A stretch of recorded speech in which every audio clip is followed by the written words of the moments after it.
Hello dear students, welcome back to my channel physics SPC. Newton law of motion का एक अच्छा question. Two particles of mass m each are tied at the end of light string of length 2a। यहाँ जो a है ना वो length है, acceleration नहीं है, थोड़ा सा ध्यान रखना। ठीक है, तो देखो ये दो आपको डायग्राम दे रखे हैं, दो ये मास पार्टिकल है m और m, और ये एक स्ट्रिंग से टाइट बंधे हुए हैं जिनकी लेंथ, स्ट्रिंग की जो लेंथ है वो 2a है। ठीक है, द होल सिस्टम मतलब ये पूरा की पूरा system is kept on frictionless horizontal surface. Kept horizontal surface है with string held tight so that each of mass each mass is at a distance a from the centre p as the shown figure. String को tight रखा है, डिलीनियर string, और इस p point से इसकी distance, इसकी भी a है और इसकी भी a है। p जब मिड पॉइंट है। ठीक है, now the midpoint of the string is pulled vertically upward with a small but constant force। Important word यहाँ पे भी है कि स्मॉल, इस पे ध्यान दो, बहुत इंपॉर्टेंट वर्ड है ये, बट कॉन्स्टेंट फोर्स है। ये फोर्स जो है वो स्मॉल फोर्स लगा रहे हैं, इस पे ऊपर तरफ उठा रहे हैं इसको, तो स्मॉल फोर्स उठा रहे हैं। ठीक है, ये ध्यान रखने वाला बात है। सुनिए आप आगे क्या रहा है। As a result the particle moves toward each other. यानी तो इस पर फोर्स आप ऊपर तरफ इतना ऐसा फोर्स लगाओ कि जिस सरफेस पे रखे हैं ना, जिस हॉरिजॉन्टल सरफेस पे रखे हैं, बस ये दोनों पार्टिकल एक दूसरे के पास आ जाएं, लेकिन हॉरिजॉन्टल सरफेस को छोड़े नहीं। ऐसा नहीं कि तुमने फोर्स लगाया, ऊपर तरफ से मिड पॉइंट से उठाया, उसने दोनों मास बॉडी ने हॉरिजॉन्टल सरफेस को छोड़ दिया।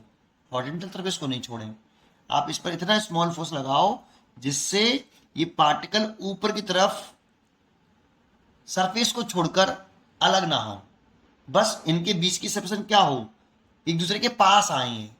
ये इंपॉर्टेंट वर्ड है।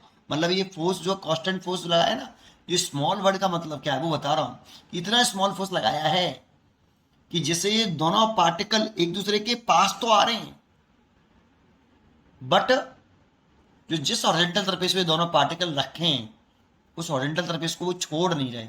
देखो क्या कह रहा है, पढ़ते हैं। As a result the particle move toward each other on the surface. Surface पे मूव कर रहे हैं, देखो मूव तो कर रहे हैं टूवर्ड ईच अदर, लेकिन सरफेस पे मूव कर रहे हैं, मतलब सरफेस को छोड़ नहीं रहे। The magnitude of acceleration when the separation between them becomes 2x। जब इनके बीच की जो सेपरेशन है, जब उसको आप ऊपर तरफ उठाओगे तो जब एक दूसरे के पास आएंगे, जब उनके बीच की सेपरेशन कितनी हो जाए, 2x हो जाए, तब उस समय कितना एक्सेलरेशन था पार्टिकल का, वो आपसे पूछ रहा है। मेरी उम्मीद करता हूं आपको पहले क्वेश्चन समझ में आया होगा। चलिए कैसे कैसे करते हैं इस क्वेश्चन को वो देखते हैं। चलिए सॉल्यूशन देखो, तो आपको क्या करना है, ये सरफेस है आपका, इस सरफेस पर आपको उस पर एक स्मॉल फोर्स लगाना है। मान लो मैंने ये स्मॉल फोर्स ही लगाया है। स्मॉल फोर्स लगाने के बाद वो आपका स्ट्रिंग ऐसे हो गई है, ऐसे मिड पॉइंट है। तो देखो ये बॉडी है आपकी, इस मास एम है, और ये वाला भी आपका एम है। ये जैसे स्मॉल फोर्स लगाएंगे तो स्ट्रिंग ऐसे हो गई, लेकिन उसने सरफेस को नहीं छोड़ा है। ये स्ट्रिंग ऐसे हो गई तो ये डिस्टेंस तो ए ही रहेगी, अभी भी ये डिस्टेंस ए रहेगी। ठीक है, लेकिन ये वाला फोर्स आपने स्मॉल फोर्स लगाया है, एफ स्मॉल है। ठीक है, अब इनके जो बीच की सेपरेशन हो गई है, ये सेपरेशन एक्स हो गई है और ये सेपरेशन भी एक्स हो गई है। ठीक है, तो देखो जब इस स्ट्रिंग पर आप फोर्स लगाओगे तो इसमें टेंशन आ जाएगा, ये टी, और इस जगह पे भी टेंशन टी। एक स्ट्रिंग में टेंशन सेम होता है टी। इधर की तरफ ये टेंशन टी और इधर की तरफ ये टेंशन टी। ठीक है, अच्छी बात है। अच्छा, अब एक बताओ, अगर मैं इस टेंशन के इस जगह पे कंप्यूट करूं पहले, तो अगर ये थीटा लेट कर लूं मैं, तो ये भी थीटा होगा, क्योंकि ये साइड और ये साइड बराबर है। तो आमने सामने की साइड अगर बराबर हो तो इनके सामने के एंगल बराबर होते हैं। ये साइड और ये साइड इक्वल, तो ये आइसोसेलेस ट्रायंगल हो गया, है ना।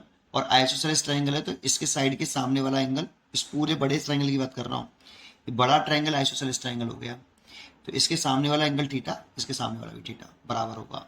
इस टी की कंप्यूट करूँ तो देखो, अगर मैं कंप्यूट करूंगा तो ये एंगल थीटा होगा, ये एंगल थीटा होगा, तो ये एंगल थीटा, तो इस टी की कंप्यूट करूँ तो ये वाला कितना आएगा, टी कॉस थीटा। और इस टी की इस वाले टी की कंप्यूट करूँ तो ये वाला कितना आएगा, टी कॉस थीटा। इन इसका एक कंपोनेंट इधर की तरफ होगा टी साइन थीटा, इसका भी एक कंपोनेंट इधर की तरफ होगा टी साइन थीटा, तो इधर की तरफ two T sine theta, two T sine theta. तो देखो इक्विलिब्रियम वाले केस में, इन इक्विलिब्रियम इस जगह पर कहें, इस वाली जगह पर, इन इक्विलिब्रियम वाले केस में यहाँ पर ये तो एक दूसरे को बैलेंस कर देंगे, कैंसिल कर देंगे। एफ बैलेंस करेगा किसको, टू टी साइन थीटा को। और यहाँ से मैं टेंशन निकाल लूँ, क्योंकि मेरे को टेंशन क्वेश्चन में गिवन नहीं है, मैंने लेट किया है, तो टेंशन को तो एलिमिनेट करना ही करना है। थीटा भी लेट किया है मैंने, थीटा भी क्वेश्चन में गिवन नहीं है, तो थीटा को भी एलिमिनेट करना पड़ेगा मेरे को। अभी मैं टेंशन को एलिमिनेट कर रहा हूँ, एफ क्यों किया वो समझ में आ जाएगा। टेंशन निकालें तो टू साइन थीटा, एक क्वेश्चन तो यहाँ से ये बनी। अगर मैं इसको ए मान लेता हूँ, इसको मैं बी, तो अगर मैं ए की चर्चा करूँ, फॉर बॉडी या particle A, for particle A इसकी चर्चा करूँ, तो इसके भी अगर टी की कंप्यूट करूँ तो इधर की तरफ एक कंप्यूट आएगा ये वाला टी कॉस थीटा, और इधर की तरफ एक कंप्यूट आएगा ये वाला टी साइन थीटा।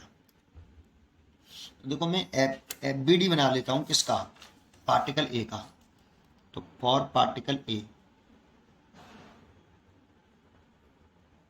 इसका मैं एफ बी डी बना देता हूँ, फ्री बॉडी डायग्राम, कि इस पे कितने फोर्स लग रहे हैं।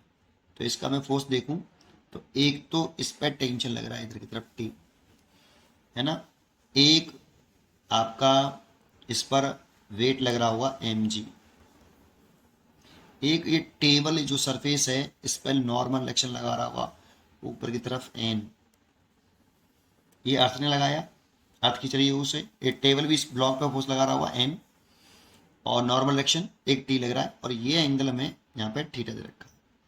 इतने सारे फोर्स लग रहे हैं, बस देखो मैंने ए का एफबीडी बना लिया, और ये मूव किधर की तरफ किया था, इधर की तरफ, ए एक्स एक्सलेशन से, ये हमें निकालना है। ठीक है, अगर मैं इसके, क्योंकि ऊपर तरफ तो ये गया ही नहीं, इसने टेबल को नहीं छोड़ा है, टेबल को इसने छोड़ा नहीं है, सरफेस को इसने छोड़ा नहीं है, इतना स्मॉल फोर्स लगाया कि सरफेस को नहीं छोड़ा है, that means along Y axis ये मूव नहीं किया है, और अलोंग वाई एक्सिस मूव नहीं किया तो अलोंग वाई एक्सिस इसमें एक्सेलरेशन नहीं है, केवल ये मूव करा है अलोंग एक्स एक्सिस, ये इंपॉर्टेंट पॉइंट है यहाँ पर। ठीक है, तो चलिए इसमें अगर मैं इसमें देखो ये तो एक दूसरे को बैलेंस कर देंगे, N equal to M G, बचा टी।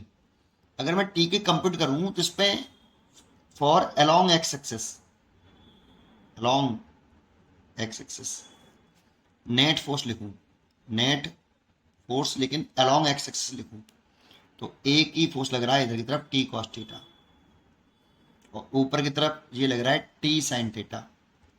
ऐसे हमने गड़बड़ यूज किया, ये गलत किया, यहाँ पे N plus T sine theta, N plus T sine theta M G को बैलेंस किया होगा, ऐसे होगा यहाँ पे, sorry, N T sine theta ने एम जी को बैलेंस किया होगा, इसी तभी ये जो है पार्टिकल ऊपर तरफ मूव नहीं करेगा, तभी वो सरफेस को नहीं छोड़ेगा, जब एक दूसरे को बैलेंस कर लें।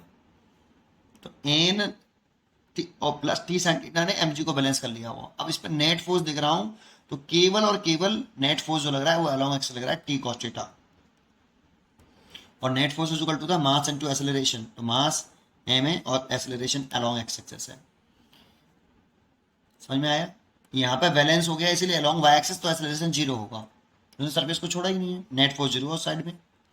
ठीक है, बराबर टी कॉस थीटा। अगर मैं आगे चर्चा करूं तो यहाँ पर एम ए एक्स बराबर टी की वैल्यू मैंने निकाल रखी है, देखो कितनी है, F upon two sine theta, F upon two sine theta, F upon two sine theta और कॉस थीटा। अब देखो मैंने इसमें थीटा भी लेट किया था। देखो इसमें क्वेश्चन में एक तो एम गिवन था, एक्सेलरेशन निकालना है। ए एक्स क्या चीज है यहाँ पर, हियर ए एक्स तो एक्सेलरेशन है अलोंग एक्स एक्सिस। तो ये तो फाइंड आउट करना है मेरे को कितना एक्सेलरेशन है, लेकिन यहाँ पे थीटा मैंने लेट किया था। थीटा मैंने लेट किया तो लेट की हुई चीज हमें रखनी नहीं है। तो क्या कर लें इसको, ए एक्स इस एम को पहले डिवाइड में ले आऊँ तो एफ अपॉन 2m, और कॉस थीटा साइन थीटा को मैं कॉट थीटा लिख सकता हूँ, cos theta over sign theta. तो मैं लिख सकता हूँ इसे कॉट थीटा। अब मेरे को थीटा लेट किया हुआ इसे एलिमिनेट करना पड़ेगा। देखो इस डायग्राम को मैं एक बार यहाँ बना लूँ, तो अगर आपको याद हो ये डायग्राम कि ये पार्टिकल है, ये डिस्टेंस x है और ये डिस्टेंस आपकी a है और ये थीटा मैंने माना है। तो बेटा ये निकाल सकते हैं पाइथागोरस से। तो hypotenuse A square equal to X square plus this, तो ये निकाल के आएंगे आप पाइथागोरस लगा के निकाल के देखना, ये ए स्क्वायर माइनस एक्स स्क्वायर आएगी। अब इसमें कॉट थीटा निकाल लो आप। तो इस डायग्राम में कॉट थीटा निकालूं तो बेस बटे हाइपोटेन्यूज, एक्स अपॉन हाइपोटेन्यूज है बेस बटे perpendicular, sorry cot theta is equal to base बटे परपेंडिकुलर, कॉट है ना, तो a x square minus x square, sorry ठीक। तो ये यहाँ रख दो, a x equal to F upon 2m, x over root के अंदर a square minus x square. अब देखो यहां पर आपका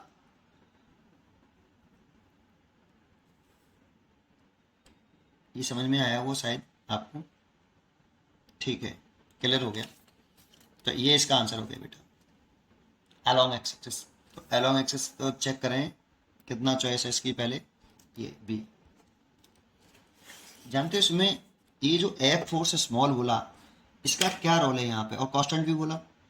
स्मॉल क्यों बोला, क्योंकि इतना इतना फोर्स लगाना कि ये दोनों ब्लॉक सरफेस को नहीं छोड़ने चाहिए, ऐसा क्वेश्चन में डिमांड है बेटा। वो केवल पास आने चाहिए, ये इंपॉर्टेंट पॉइंट है इसका। और जो सरफेस को नहीं छोड़ेंगे तो अलोंग एक्सिस मूव ही नहीं करा, तो मूव नहीं करा तो नेट फोर्स उधर में जीरो रहा होगा। तो मैंने इसलिए नेट फोर्स जीरो कर रखा है, बैलेंस कर रखा है। ठीक है, पढ़ते रहिए और खुश रहिए। Thank you.